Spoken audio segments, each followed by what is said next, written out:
살아계신 하나님의 말씀입니다. 2015년 인도에서는 실화를 바탕으로 한 마운틴맨이라고 하는 영화가 개봉했습니다. 이 영화는 2007년에 세상을 떠난 인도인 다슈라트 만지라는 분의 업적을 기리는 영화였습니다. 다슈라트 만지가 아름다운 아내와 결혼해서 신혼의 단꿈에 젖어 있을 때에 그 마을 앞에 바위산이 있었는데 거기에서 이제 넘어지셔가지고 아내분이 이제 부상을 입었죠. 근데 이제 그 산이 가리고 있다 보니까 병원에 늦게 갈 수밖에 없었습니다. 결국은 목숨을 잃었습니다. 제때 병원을 가지 못한 이유는 마을을 맡고 있었던 높은 바위산 때문이었습니다. 이 바위산 때문에 자녀들은 교육을 제대로 받지 못했습니다. 마을 주민들 의료 지원을 제대로 받지 못했고 청년들은 직업 훈련을 받지 못했습니다. 아내가 사망한 후 그 아내에 대한 그리움으로 이 만지는 한 가지 계획을 했습니다. 내가 저 산을 깎아서 길을 내리라. 바위산, 높은 바위산이었습니다. 정부 지원은 하나도 받지 못했습니다. 오로지 망치와 정을 가지고 그 높은 산을 깎아내기 시작했습니다. 새벽 4시에 일어나서 산을 깎기 시작했습니다. 그리고 중간에 본인이 이제 몸담고 있는 일터가 있죠. 소장농이니까 본인의 땅이 없으니까 소장농으로서 남의 땅, 남의 논에 이제 농사를 지어주고 거기에서 얻는 돈을 가지고 생계를 유지하면서 새벽에 산을 깎고 또 일이 끝나면 또 산을 깎고 해가 저물 때까지, 일을 할 수 없을 때까지 산을 깎기를 22년을 했습니다. 누구의 도움도 받지 못했고 정부의 지원도 받지 못했고 기계의 손길도 없었습니다. 하지만 결국은 22년 만에 길을 냈는데 길이가 약 110m, 폭 8m의 길이 바위산 중앙에 놓여지게 되었다라고 하는 것이죠. 그전에는 이 산을 돌아가야 병원을 갔습니다. 55km를 돌아가야 했던 병원까지의 거리가 무려 4분의 1로 줄어들었습니다. 이제 마을 주민들은 쉽게 병원을 갈 수 있게 되었고 자녀들과 청년들은 교육과 취업의 문이 열리게 되었습니다. 그리고 만지는 마을 주민들의 영웅이 되고 또 인도의 영웅이 되었습니다. 많은 사람들은 이 이야기에서 이 만지가 갖고 있는 자신의 아내에 대한 그 사랑, 혹은 바위산을 깎아내는 불가능의 가능성, 혹은 마을 사람들을 위한 이 만지 씨의 영웅적인 희생을 읽겠지만 저는 22년 동안 한결같이 변함없는 모습으로 일했던 그 꾸준함이 참 부러웠습니다. 사랑하는 성도 여러분, 우리가 한때의 흥분과 한때의 즐거움을 가지고 하나님께 봉사하고 헌신하는 것은 쉽습니다. 시간이 나면 헌신하고 시간이 나지 않으면 헌신하지 못하는 것도 쉽습니다. 하지만 주님 다시 오실 때까지 20년이든 30년이든 40년이든 그 한 자리에서 변함없는 모습으로 순장님으로 섬기고 찬양대원으로 섬기고 교사로 섬기고 우리가 속한 위원회와 부서에서 섬기는 일은 쉽지 않죠. 어려운 일이기 때문에 더욱 고귀한 일이다라고 말할 수가 있겠습니다. 2025년 이제 보름을 앞두고 있습니다. 보름을 딱 남겨두고 있는데 12월 31일 저와 여러분이 끝까지 사명을 감당한 후에 2026년에는 내게 주신 사명이 무엇인가 내가 매일매일 성실하게, 아니 나의 일상이 사명의 자리가 되게 하리라, 이 마음을 품고 늘 사명의 길에 설 수 있는 저와 여러분 될 수 있기를 주님의 이름으로 축복합니다. 이러기 위해서 우리에게 주시는 첫 번째 말씀은 무엇입니까? 몸을 드려라 라고 하는 것이죠. 돈을 드리는 것 물론 우리의 헌신의 표시이지만 우리가 버는 대로 다 드리는 사람은 거의 없습니다. 시간을 드리는 것 너무너무 소중하지만 그것도 전부를 드리는 것은 아닐 것입니다. 하지만 몸을 드리라라고 오늘 말씀 이야기합니다. 1절 말씀에 너희 몸을 하나님이 기뻐하시는 거룩한 산 제물로 드려라. 몸을 드린다는 것은 무엇입니까? 이제 이 몸이 내게 아니에요. 하나님 것이죠.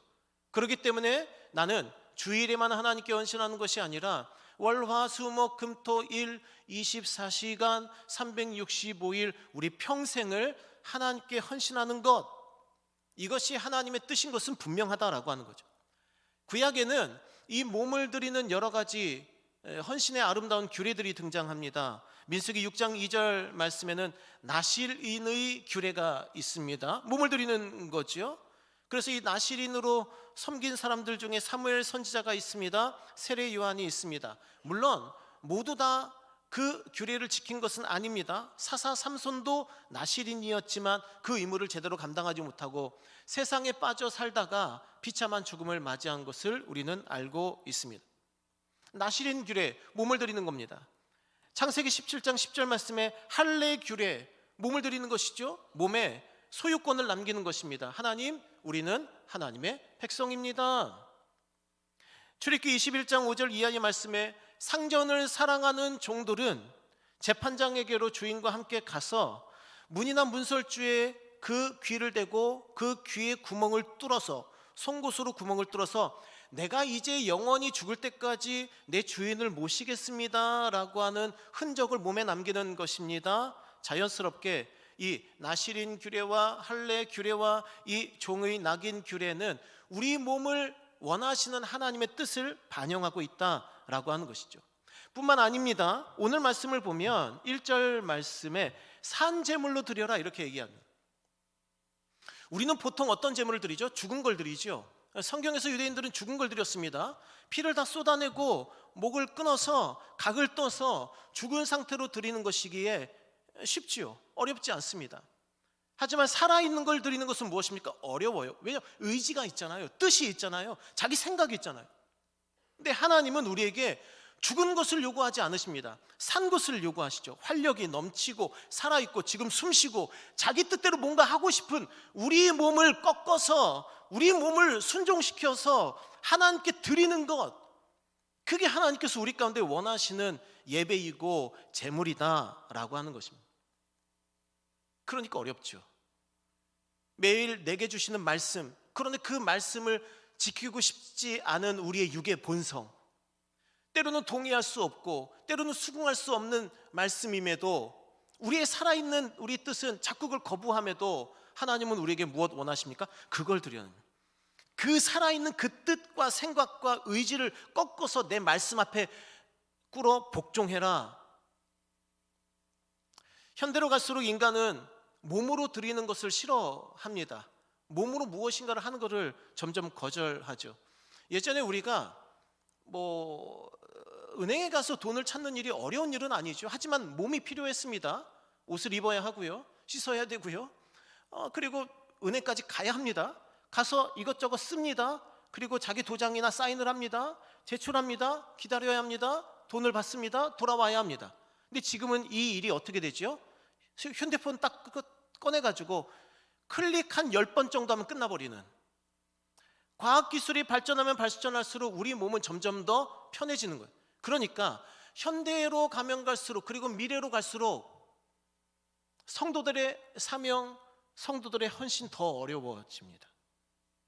안 하려고, 이제 아무것도 안 하려고 하는 거죠. 몸으로 하는 건 다 귀찮은 거예요.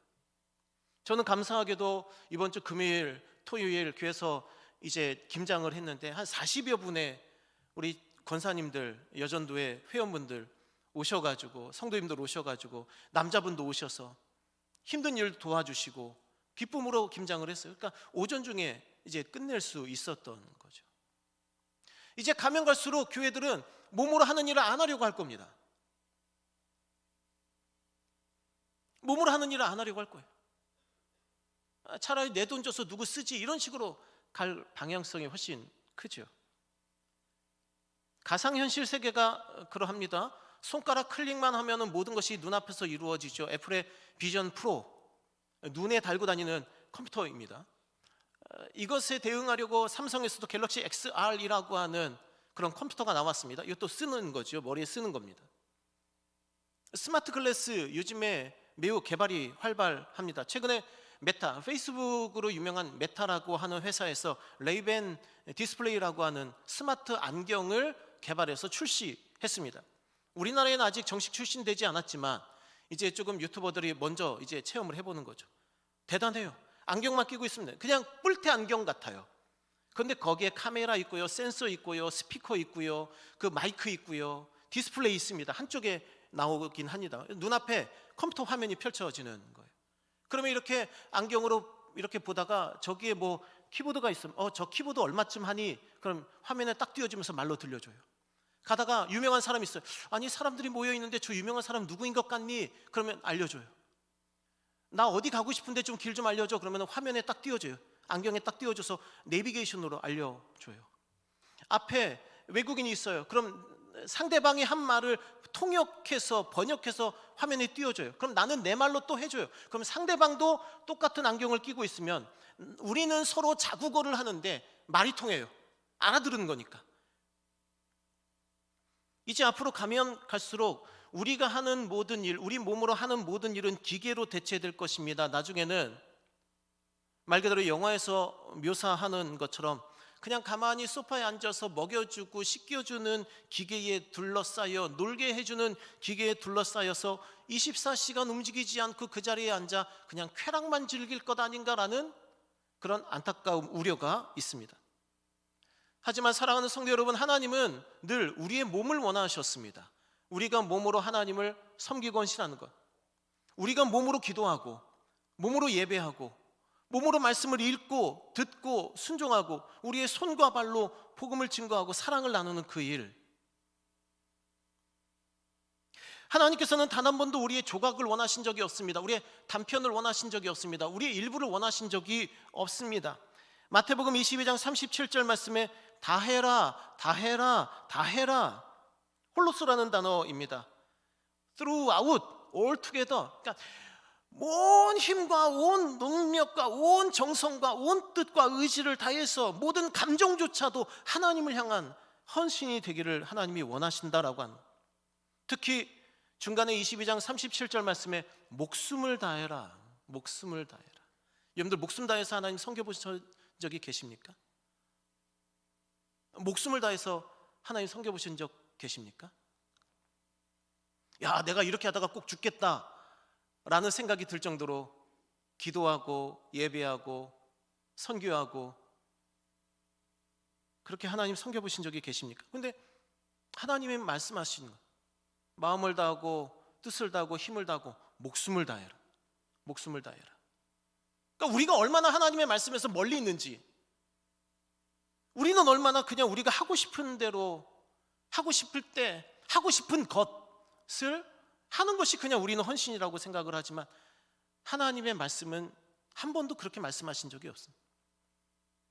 하나님은 우리 전부를 원하시죠.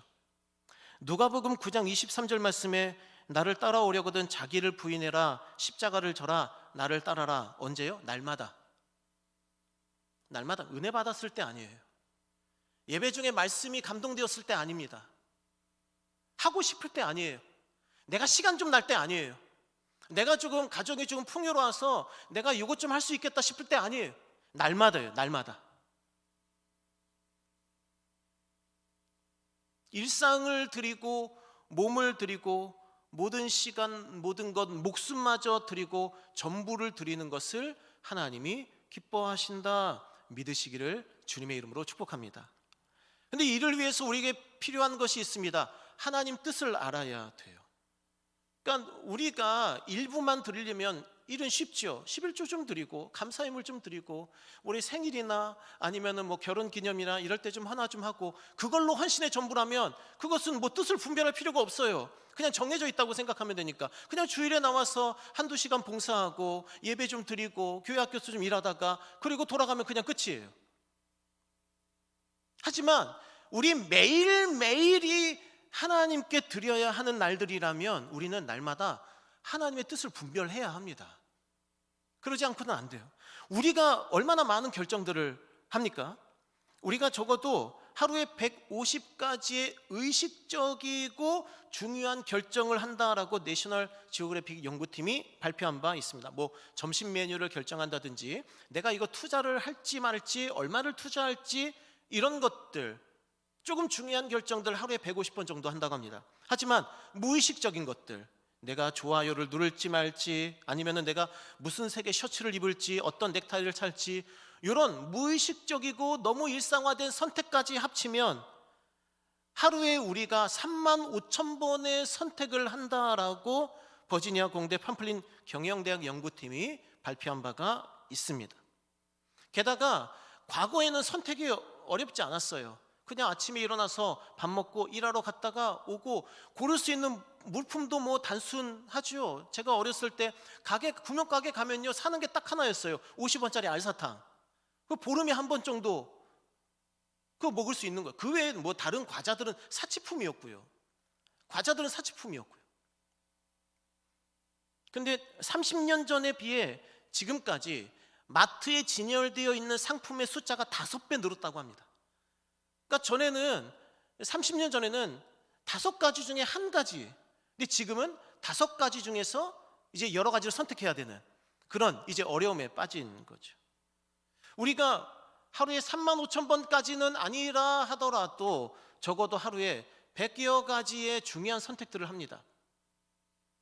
근데 그 선택들을 할 때에 우리에게 중요한 건 뭐예요? 오늘 말씀 2절 말씀처럼 우리 함께 읽겠습니다. 너희는 이 세대를 본받지 말고 오직 마음을 새롭게 함으로 변화를 받아 하나님의 선하시고 기뻐하시고 온전하신 뜻이 무엇인지 분별하도록 하라. 아멘. 하나님의 뜻이 중요해지는 거죠.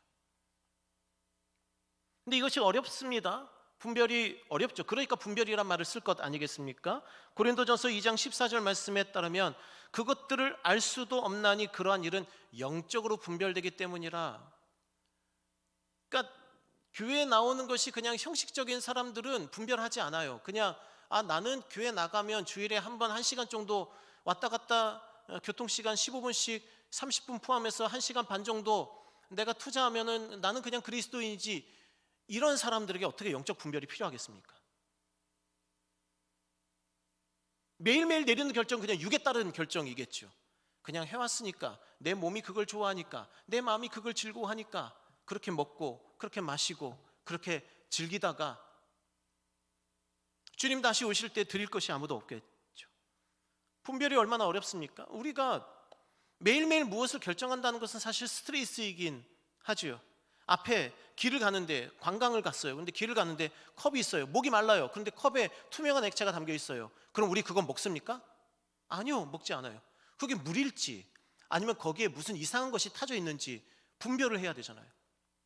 집에 왔어요. 집에 물이 따라져 있어요. 근데 분명히 물이에요. 집이니까 물일 거예요.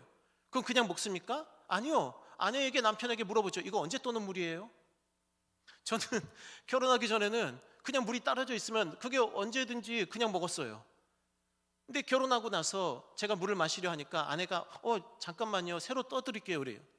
왜요? 세균 많아요.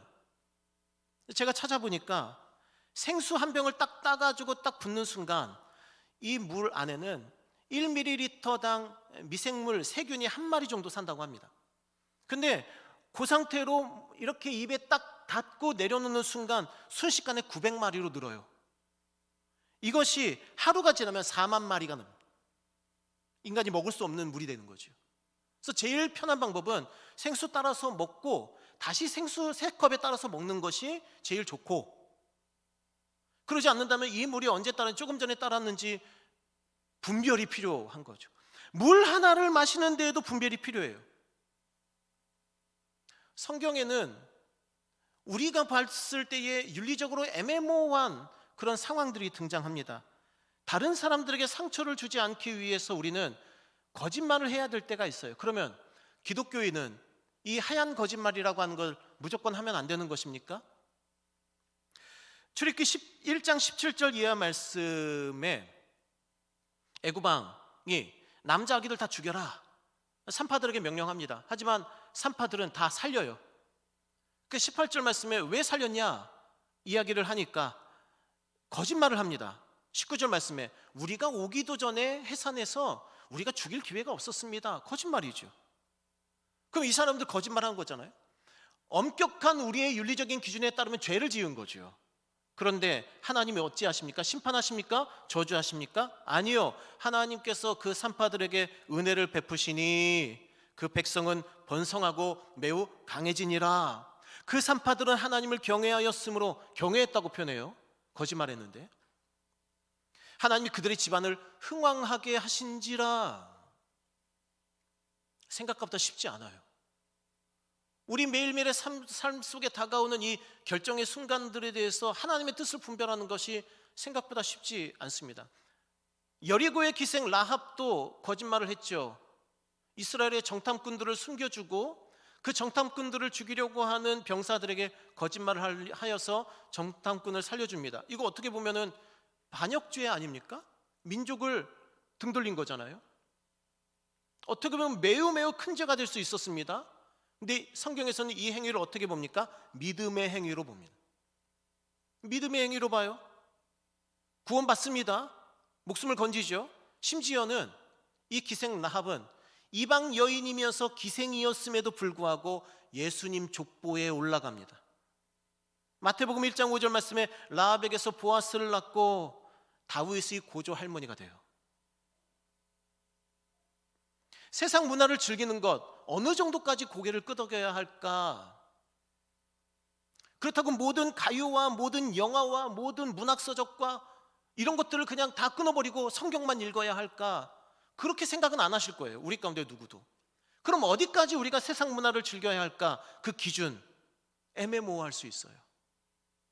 휴식을 취해야 되는데 이 휴식을 취하는 것이 게으름인 것인가 아니면 말 그대로 리프레시, 재충전하는 것인가 기준 애매모호할 수 있어요.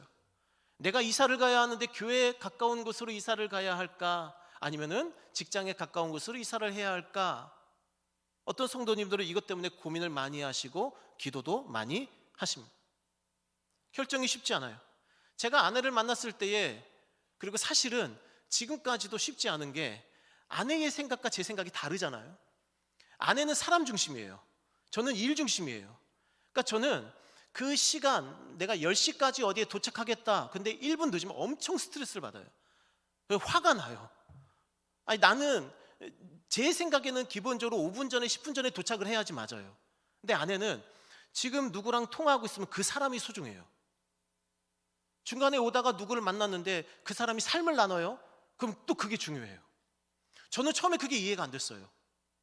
그리고 솔직히 말씀드리면 가끔 지금 그것 때문에 말다툼을 하기도 합니다. 어젯밤에 누워가지고 가만히 생각해 봤어요. 하나님 누가 옳습니까? 하나님 누가 옳습니까? 저는 그 늦어서 미안하다는 말을 하기 싫습니다. 저는 시간에 맞춰 가고 싶고 5분 전에 가고 싶고 10분 전에 가고 싶습니다. 그런데 제 마음 가운데 하나님께서 주시는 마음이 뭐가 중요하냐? 일이 중요하냐? 사람이 중요하냐? 그 마음을 주시는 거예요. 그 마음이 딱 드는 순간 내가 틀릴 수 있겠구나라는 생각이 들기 시작했습니다. 계속 그 생각을 하면서 기도하는데 그러면은 아내가 그냥 내 말에 무조건 다 따라서 그 만남, 그 전화 그냥 끊어버리고 그냥 내 계획표대로 하는 것이 좋을까라고 생각했을 때 그게 아니다 싶은 생각이 드는 제 마음 가운데. 그럼 아내는 자기의 어떤 개인적인 성격, 인격을 다 뭉그러뜨리고 그냥 내가 시킨 대로 하면 좋을까? 그건 더더욱 아닌 것 같아요. 그러면 부부관계가 뭘까 생각해 보니까 각자가 잘하는 것들로 서로 때로는 마음에 들지 않아도 도전하기도 하고 격려하기도 하고 가르치기도 하면서 함께 윈윈하는 것이 부부 생활이겠다라고 하는 것을 제가 어젯밤에야 깨달았어요. 그냥 무조건 남편이 아내가 내 뜻대로 하는 것이 다 좋은 것이 아니라는 것을 어젯밤에야 깨달았어요. 그래서 회개했습니다, 어젯밤에. 그래가지고 그때 이제 하나님이 마음에 주셨던 것들을 제가 얼른 이제 제 개인 카톡으로 보내가지고 지금 설교문에 이제 오늘 아침에 적용을 했습니다. 하지만 여전히 어려울 거예요. 만약에 약속 시간에 늦으면 또 어려울 겁니다, 마음이. 쉽지 않죠. 일이냐 아니면은 사람이냐 그 경계선을 정하는 것은 쉽지 않을 겁니다. 그렇기 때문에 우리는 매일매일 무엇 해야 되는 거예요? 이 세대를 본받지 말고 늘 마음을 새롭게 해야 되는, 늘 마음을 정해진 규칙대로 우리가 살아가는, 물론 그것도 필요하지만 매일매일 하나님이 무엇을 선하게 여기시는지, 무엇을 기쁘게 여기시는지, 하나님 보시기에 어떤 길이 온전한 길인지를 날마다 분별하며 살아가는 것, 그것을 하나님이 우리에게 원하신다. 뿐만 아닙니다. 오늘 말씀 로마서 12장 1절 말씀에는 이는 너희가 드릴 영적 예배니라, 이 말씀을 딱 보면 우리는 오해할 수 있어요. 아, 영적 예배니까 막 뜨겁게 기도하고 막 박수치며 찬송하고 막 현란하게 춤을 추면서 예배하는 것, 그게 영적 예배겠다라고 우리는 생각할 수 있지만, 이 본문의 이 로마서 주경학자인 리처드 롱네커는 그렇게 얘기하지 않습니다. 우선은 이 본문이 매우 어려운 본문, 번역하기 매우 어려운 본문이에요.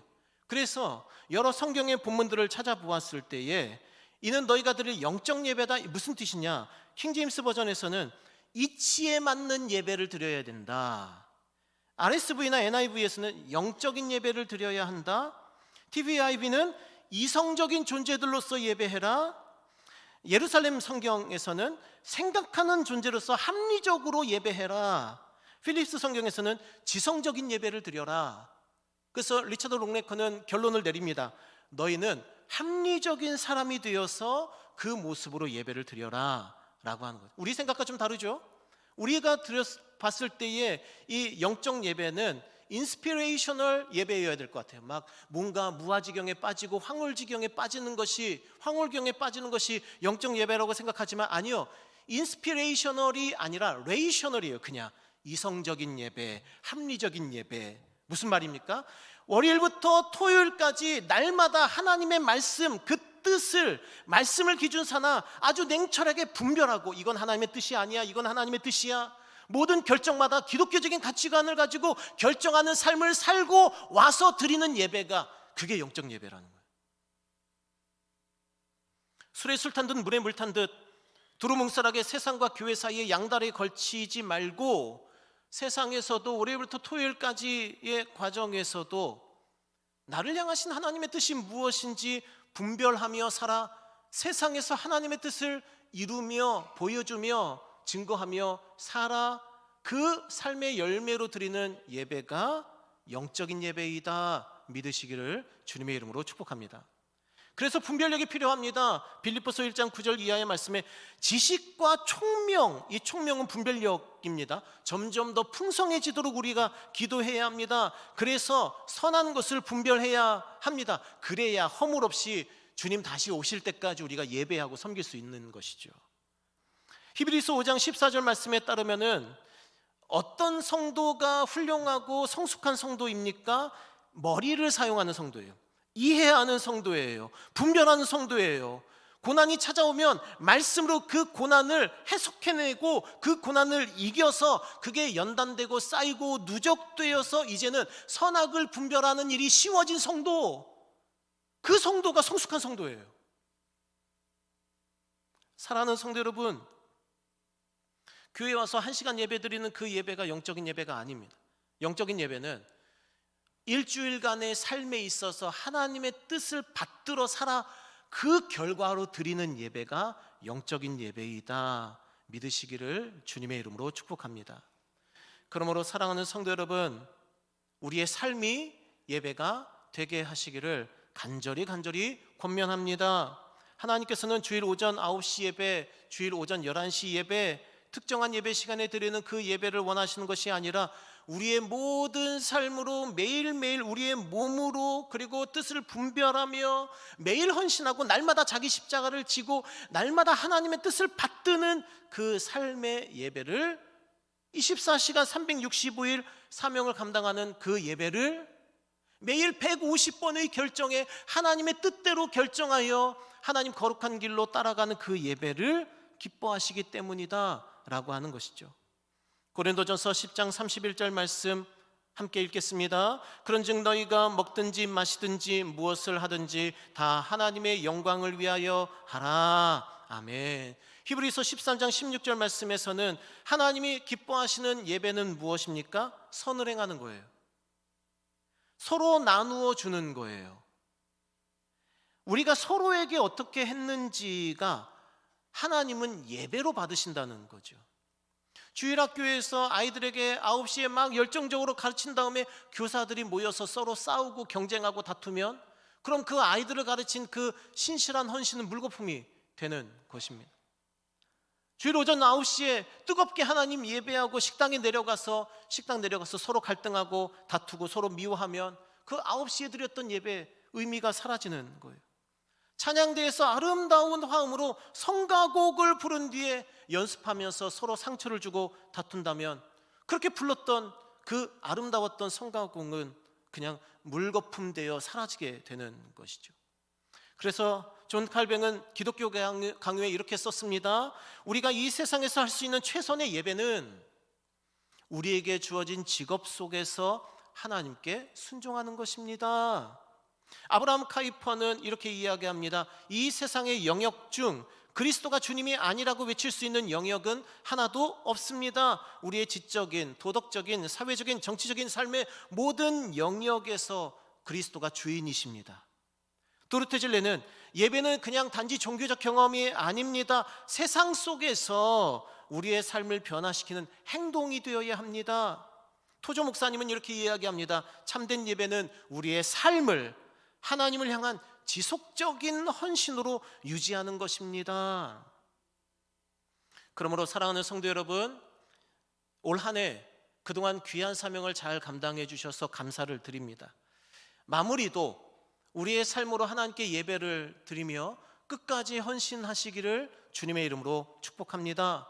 데살로니가전서 5장 16절 이하 말씀처럼 2026년도에도 항상 기뻐하고 쉬지 않고 기도하고 모든 일에 감사함으로써 하나님의 뜻을 이루시기를 바랍니다. 골로새서 3장 17절 말씀 함께 읽겠습니다. 또 무엇을 하든지 말에나 일에나 다 주 예수의 이름으로 하고 그를 힘입어 하나님 아버지께 감사하라. 아멘.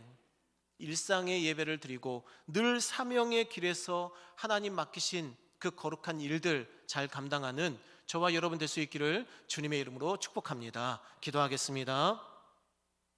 사랑과 은혜가